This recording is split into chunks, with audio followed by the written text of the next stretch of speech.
What is going on, everybody? Welcome back to Cage My IQ.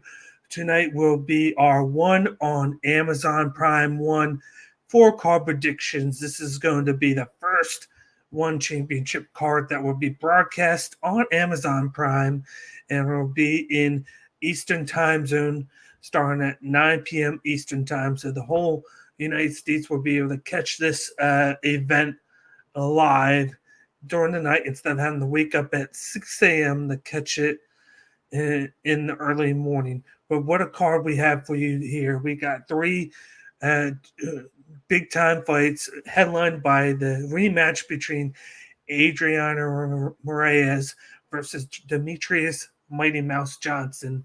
Part two. As we know, the first fight, Moraes stopped Demetrious Johnson. It was the first time that Johnson has been stopped in his career, and he's been eager to get that rematch, to get that title shot, to take the belt away from the three-time champ. But we also have Nong-O going up against Liam Harrison, and Rodtang going up against Zavas Michael.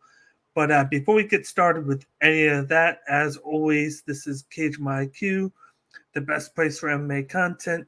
You can follow and subscribe to us on social media at Twitter, Instagram, Twitch, and YouTube. We are always putting content on YouTube, so make sure, if you haven't done so already, hit the subscribe button down below and the notification bell, so whenever we release any of the content, you guys are the first to see it. And please smash the like button down below on this video and give us a comment in the comment section. Let me know what you think is going to happen on Amazon Prime 1 and who you think is going to win and what underdogs you think have a chance of pulling up the upset on this card. And then we also have, of course, a Cash App. If you want to donate to the podcast, the Cash App is $DanielBakley. If you wish to support the show, the Cash App is right there. It is welcome but not needed. But we thank anybody that donates to the podcast. Let's get started with the action. We have 4 MMA bouts and 4 Muay Thai belts on this card. Let's start with the first fight in the prelim. We got a Muay Thai bout between Deandra Martin versus Amber Kitchens. This is a fun fight. Both these guys, women, are looking to get in the win column. They both lost their debuts in one championship. Deandra Martin lost by finish in her first fight. She's going to have the reach advantage in this fight. She's going to look to use that distance to rack up the volume. She's a little bit taller, a little bit tougher. But then you got Amber Kitchens, who last fought 2 to 3 years ago. It looked like she was going to retire, decided to come back, and her training has been more intense and more aggressive. She does have a good height. She has good leg kicks to the body and to the stomach. She likes to finish that off with a shot to the face. She's very good in the Muay Thai clinch. I feel like she's going to pull off the upset here because of the fact that these are 2 younger fighters looking to make an impact, looking to get that first string. She's going to be able to get inside the longer reach of Martin and land more volume with the more aggressive style that she talks about. So I'm going with Amber Kitchens in this matchup by decision in this one. I don't think anybody gets finished or hit hard, and Kitchens just wins by volume. So I'm going with Amber Kitchens. Moving on to the second fight, we got a very intriguing MMA bout between Izuki Harada going up against Lin Haechin in this matchup. Haechin is a fighter that likes to fight in kickboxing and MMA. Her last bout was in kickboxing, and then the one before that was in MMA. So she has that kickboxing style. Her nickname, of course, right there is the Fighting Sister. She has good leg kicks. She likes to attack the shin. She likes to attack the side of the ribs. She likes to push forward. She has quick hands. She has nice uppercuts and nice overhand shots. But what makes this matchup very intriguing is Harada has that judo background. Her nickname is Android 18. Her striking is ever improving. It's not the best in MMA, but what makes her very good and makes her always a tough out is her judo, her grappling, and her submission game here. In her last bout, it didn't go her way, but she was able to come on late with the judo, with the takedowns from the side. She took down her opponent and was able to do a little bit of damage on the ground. It's just that if the fight is standing, it's going to favor Haechin Lin a lot more. But the fight goes to the ground and she can get into those clinch situations where she can move to the back of Lin or to the side and put in one of those submission holds. She'll have a very good shot of finishing the fight via sub. And that's what I'm going with. I think she has a good chance with her strength to get to the inside of Lin, to take her down several times, and I have her winning by round 2 armbar. I think she gets her down, positions herself to the arm, cranks it, and makes Lin tap. So I got Azuki Harada winning by round 2 sub via armbar. In the third fight on one, we got a men's Muay Thai semifinal matchup between Amir Nasseri going up against Jonathan Hagarty. Amir Nasseri is a very aggressive fighter. He likes to move in. He likes to push the pace forward. He's always moving forward. He's always throwing with intent. He has that knockout power, and he's always swinging. The one weakness that he does have, which is why he's lost a couple times in the past couple of years, is just the fact that when he's swinging and missing, and the opponent has very good defense striking, they always seem to counter his power shots with shots to the body, shots to legs, and then they just systematically slow him down. And that's what happened in Nasseri's fight against Zavas Michael. Michael just allowed him to throw those big shots. He moved to the side and then was just countering him with shots to the leg and shots to the face. And he just slowed him down and to the point where it wasn't have the most effect later on in the fight as he did in the first couple minutes. And Hagarty is the type of guy that's going to take damage. He's going to come at you. He's very quick. He has good movement. His corner's always telling him to throw as much as possible. One neat thing I like about Hagarty is he likes to throw the shin kick to the shin, and then he follows it up with the upper elbow to the face of his opponent. He does that a lot, and it catches everybody off guard. And in a matchup like this, where you're going to see a lot of swing and missing from Amir and Nasseri half the time, I think Hagarty's going to game plan to do that, to connect on him when he misses, and to just rack up the damage to the head here. But he needs to watch out those shots because Hagarty has been prone to allowing himself to get hit by those power punches. And I think Nasseri's going to connect on one, maybe two of those. But I think the volume game is definitely going to be on Hagarty's side with those leg kicks, the fast movement, and the wide strikes and the elbows. And I wouldn't be surprised to see Hagarty trying to clinch up and to throw him out to get him thinking about more than just the striking. But in this matchup, I'm going with Jonathan Hagarty. Moving on to the finals, I think he gets that late finish due to a couple of those elbow shots. I think he gets him going, and then he puts on the turbo when he gets him stunned, and he gets that late round 3 finish here over Amir Nasseri by stoppage. So with this one, I got Jonathan Hagarty by round 3 finish.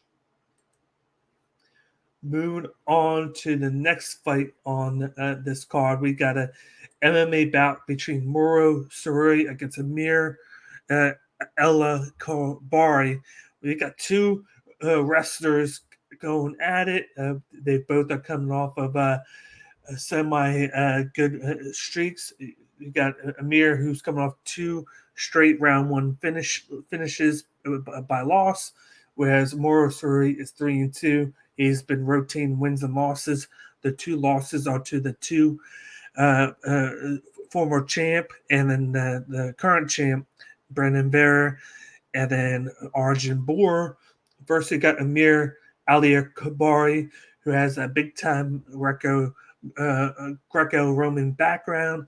He is very elite with his grappling and his Brazilian Jiu-Jitsu style.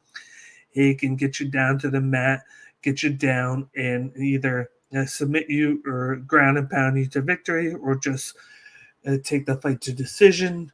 And then you got Moro Soares, who has that wrestling-based background. He uses it at times, but then he has that big-time knockout power. He has good striking, good movement, and he has been knocked out in the past, but he has learned from it, and he's been ever improving his striking defense. In this one, I have Moro Soares winning by a round one knockout. There's no way that this fight goes to the distance with these two guys.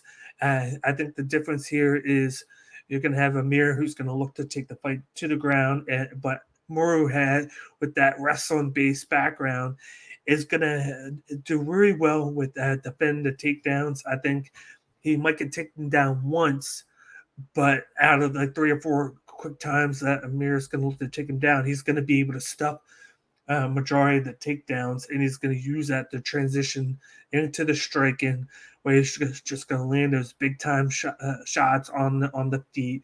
Amir doesn't have the striking to the level of Moro.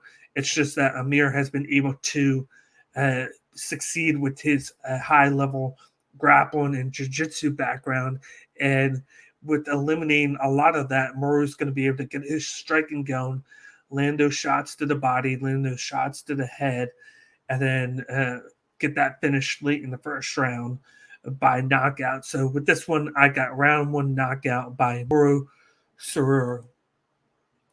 Moving on to the next bout, we got another MMA bout between Marcus Almeida going up against Kirill Krashenko. You got Marcus, who is a wrestling-based fighter. He has a high level of jiu-jitsu, and he looks to win by submission a lot of the time, or he's been improving his striking, fight in, fight out. He's coming in on the 3-fight win streak. But then you got Kirill Krashenko, who is 4-1 in his last 5 fights. He's coming off the loss to current interim champ Natoli Malkin, in which he, of course, as you see right there, he got knocked out in that fight against Anatoly Malkin. But he has that background to succeed and to get back in the ring column. He has good striking, good movement, as you see right there.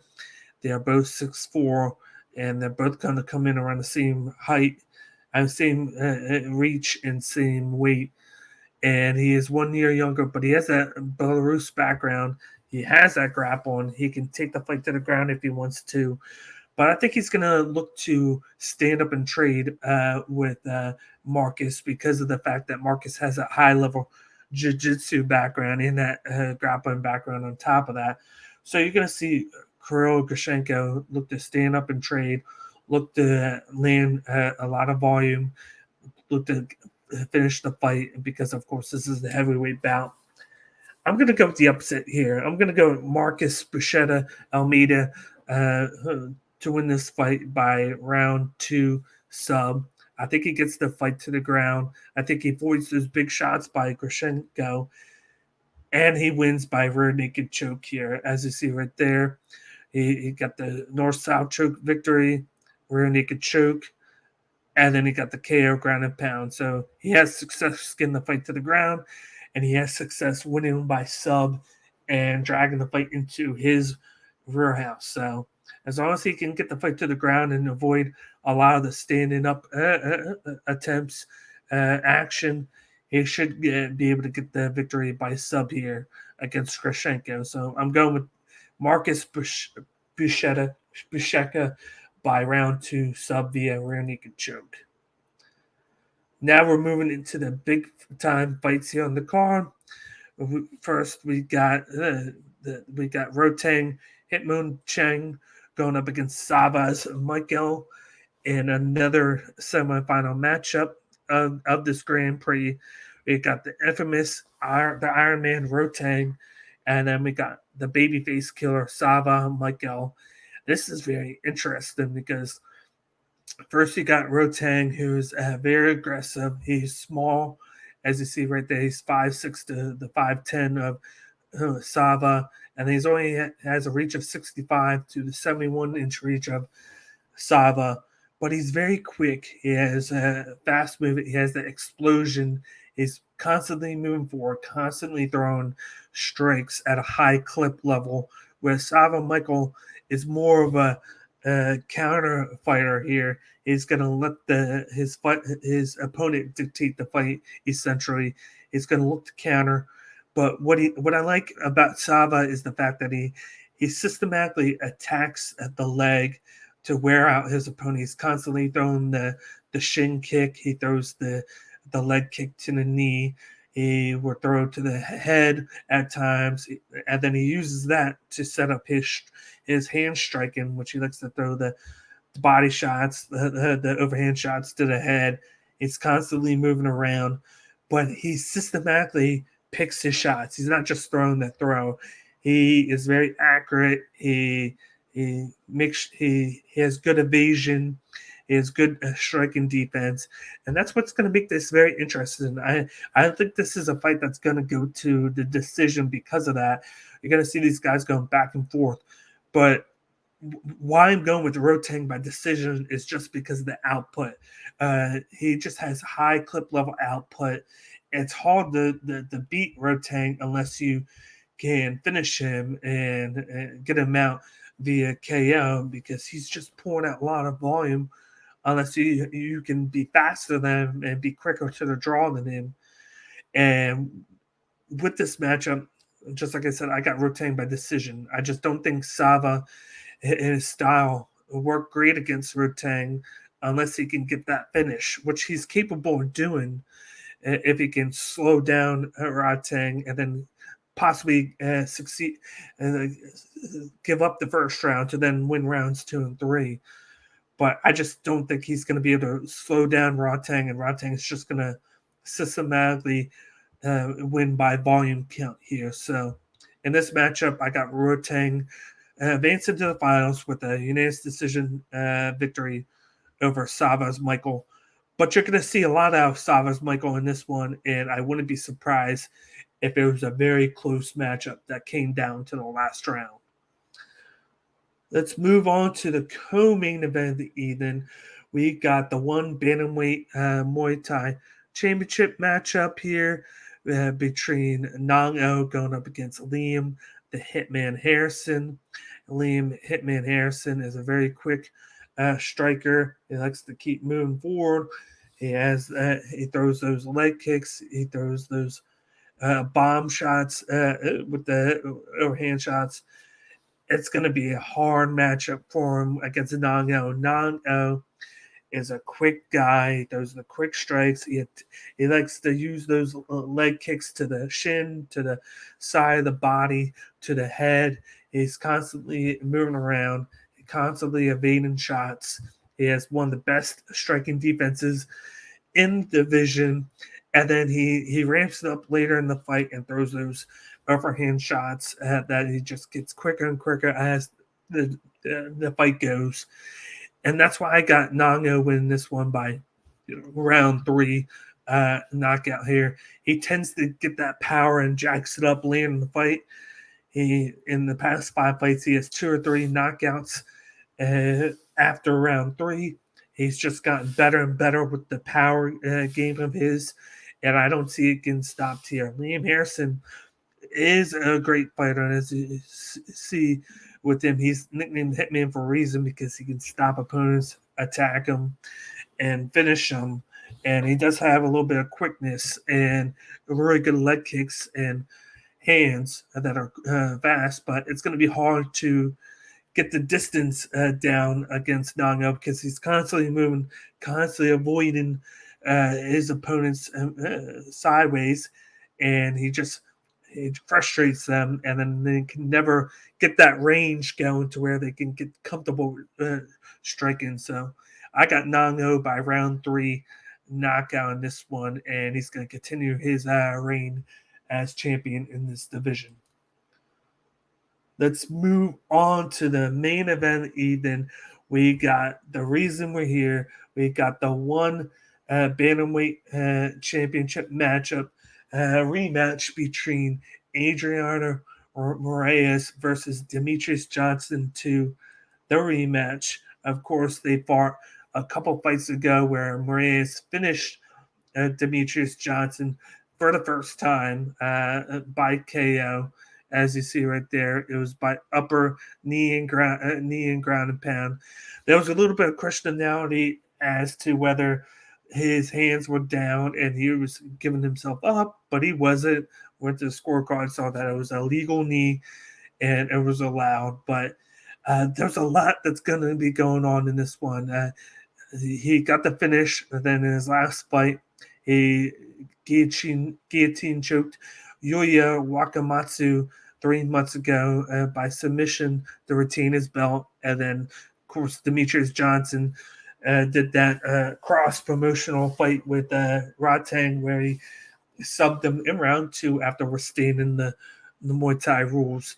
But one big thing with this fight is the fact that Demetrious Johnson has been training with Henry Cejudo because he had a lot of bad luck with the grappling of Moraes in the first fight.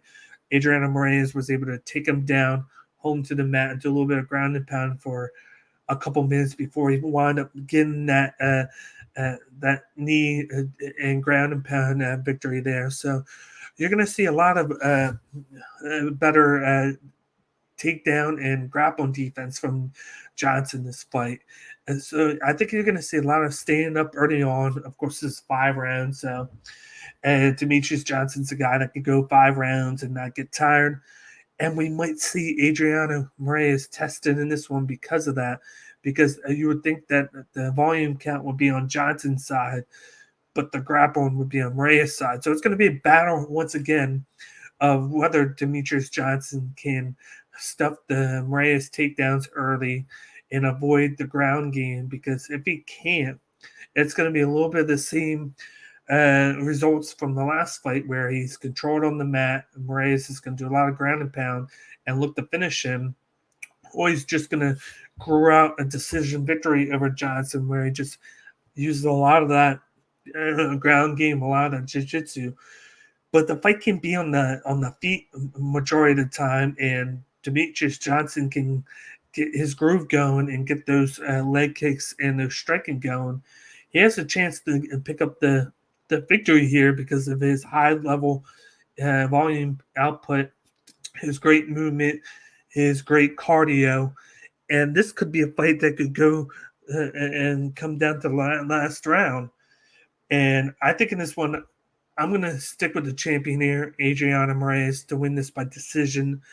It's going to be a very close fight. I think the first couple rounds, Moraes is going to be able to control the fight on the ground. I think he has success with the ground game, with the takedowns. He's going to take him to the ground, control him on the mat, land some shots, look for transitions, and look for an early sub. But I feel like once round 3 and 4 get here, Demetrious Johnson is gonna start to come back into this one, land some strikes. He's gonna be able to defend a little bit of the takedowns, and he's gonna just rack up the volume. He's gonna take rounds 3 and 4. It's gonna come down to round 5, and then I feel like Moraes is gonna be able to go back to the warehouse, get a takedown in that round 5, and squeak out a decision victory over Johnson. This is going to be as advertised. These guys are going to go back and forth. It's going to be a fun fight, but I think the champ's going to win this one, and he's going to pull this out. And I think we might see Demetrious Johnson, if he loses, change divisions to see if he can go up a division or maybe down a division and see if he can cut weight. But I think this is going to be one of the fights of the year.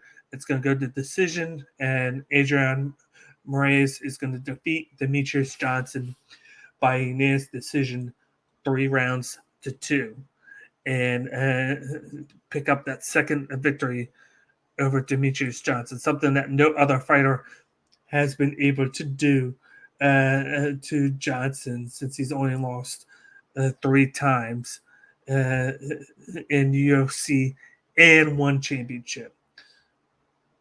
But other than that, that will wrap things up with the one on Amazon Prime 1 uh, 4-card prediction show by yours truly, Cage. We're going to be bringing you more prediction videos for 1 championship now that they're going to be on Amazon Prime once a month on broadcasting on U.S. time now. It's been a lot harder to do prediction videos when cards are at 6 a.m. in the morning, but look forward to me doing more 1 championship videos now that you're going to see more primetime U.S. Coverage for 1 championship here in the U.S. But other than that, we got more content coming out in the next couple of weeks for 1 championship, for UFC, and for PFL, with the PFL wrapping up the finals in the next couple of months. And then we also got Bellator coming back in September. But other than that, don't forget to smash the like button down below. Hit us up in the comments section. Let me know what you think of my predictions and who you're going to go with on this card. And please subscribe to the YouTube channel and hit the notification bell if you haven't done so already. And follow us on all of our social media platforms that we're on. As you see right there, we're on Twitter, Instagram, Twitch, and YouTube. And we will be back for several times over the next couple weeks to bring you more MMA coverage, because we are the best place for your MMA content. But other than that, I am your host, Cage, and this is Cage My IQ, and we will see you guys next time for another edition of Cage My IQ. Have a good one, guys. See ya.